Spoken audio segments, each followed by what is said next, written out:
नमस्कार दोस्तों। आज हम सोमवार की कहानी सुनेंगे। सोम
उसके मामा के साथ पढ़ने के लिए वाराणसी भेज दिया। लड़का अपने मामा के साथ शिक्षा प्राप्ति हेतु चल दिया। रास्ते में जहाँ भी मामा भांजा विश्राम हेतु रुकते, वहीं यज्ञ करते और ब्राह्मणों को भोजन कराते। लंबी यात्रा के बाद मामा और भांजा एक नगर में पहुंचे। उस दिन नगर के राजा की कन्या का विवाह था, जिस कारण पूरे नगर को सजाया गया था। निश्चित समय पर बारात आ गई, लेकिन वर का पिता अपने बेटे के लिए एक आंख से काने होने के कारण बहुत चिंतित था। उसे भय था कि इस बात का पता चलने पर कहीं राजा विवाह से इनकार न कर दे, इससे उसकी बदनामी भी होगी। जब वर के पिता ने व्यापारी के पुत्र को देखा तो उसके मस्तिष्क में एक विचार आया। उसने सोचा, क्यों न इस लड़के को दूल्हा बनाकर राजकुमारी से विवाह करा दूं। विवाह के बाद इसको धन देकर विदा कर दूंगा और राजकुमारी को अपने घर ले जाऊंगा। वर के पिता ने लड़के के मामा से इस संबंध में बात की। मामा ने धन मिलने के लालच में वर के पिता की बात स्वीकार कर ली। लड़के को दूल्हे का वस्त्र पहनाकर राजकुमारी से विवाह कर दिया गया। राजा ने बहुत सारा धन देकर राजकुमारी को विदा किया। शादी के बाद लड़का जब राजकुमारी से साथ लौट रहा था तो वह सच नहीं छिपा सका और उसने राजकुमारी के ओढ़ने पर लिख दिया, राजकुमारी, तुम्हारा विवाह मेरे साथ हुआ था। मैं तो वाराणसी पढ़ने के लिए जा रहा हूँ और अब तुम्हें जिस नवयुवक की पत्नी बनना पड़ेगा वह काना है। जब राजकुमारी ने अपने ओढ़ने पर लिखा हुआ पढ़ा तो उसने काने लड़के के साथ जाने से इनकार कर दिया। राजा सब बातें जानकर राजकुमारी को महल में रख लिया।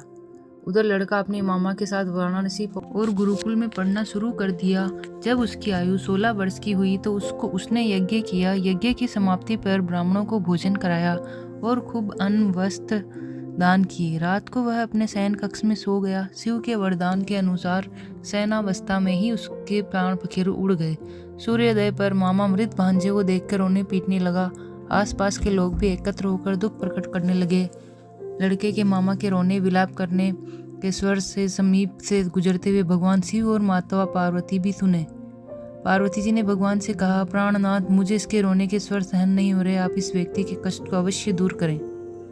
भगवान शिव ने पार्वती के साथ अदृश्य रूप में समय जाकर देखा तो भोलेनाथ पार्वती जी से बोले, यह तो उसी व्यापारी का पुत्र है जिसे मैंने 16 वर्ष की आयु का वरदान दिया था। इसकी आयु पूरी हो गई है। माँ पार्वती ने फिर भगवान शिव से निवेदन कर उस बालक को जीवन देने का आग्रह किया। माता पार्वती के आग्रह पर भगवान शिव ने उस लड़के को जीवित होने का वरदान दिया और कुछ ही पल में वह जीवित होकर उठ बैठा। शिक्षा समाप्त करके लड़का मामा के साथ अपने नगर की ओर चल दिया। दोनों चलते हुए उसी नगर में पहुंचे जहां उसका विवाह हुआ था। उस नगर में भी यज्ञ का आयोजन किया। समीप से गुजरते हुए नगर के राजा ने यज्ञ का आयोजन देखा और उसने तुरंत ही लड़के और उसके मामा को पहचान लिया। यज्ञ के समाप्त होने पर राजा मामा और लड़के को महल में ले गया और कुछ दिन उन्हें महल में रखकर बहुत सा धन वस्त्र आदि देकर राजकुमारी के साथ विदा कर दिया। इधर भूखे प्यासे रहकर व्यापारी और उसकी पत्नी बेटे की प्रतीक्षा कर रहे थे। उन्होंने प्रतिज्ञा कर रखी थी कि यदि उन्हें अपने बेटे की मृत्यु का समाचार मिला तो दोनों अपने प्राण त्याग देंगे। परंतु जैसे ही उसने बेटे को जीवित वापस लौटने का समाचार सुना तो वह बहुत प्रसन्न हुआ। वह अपने बेटे, अपनी पत्नी और मित्रों के साथ नगर के द्वार पर पहुंचा। अपने बेटे के विवाह का समाचार सुनकर पुत्र वधू राजकुमारी को देखकर उसकी खुशी का ठिकाना न रहा। उसी रात भगवान शिव ने व्यापारी के सपने में आकर कहा, हे श्रेष्ठी, मैंने तेरे सोमवार के व्रत करने और व्रत कथा सुनने से प्रसन्न होकर तेल पुत्र को लंबी आयु वरदान प्रदान की है। पुत्र की लंबी आयु जानकर व्यापारी बहुत प्रसन्न हुआ। सोमवार का व्रत करने से व्यापारी के घर में खुशियां लौट आई। शास्त्रों में लिखा है कि जो स्त्री पुरुष सोमवार का व्रत विधि व्रत करते हैं और व्रत कथा सुनते हैं उनकी सभी इच्छाएं पूरी होती है।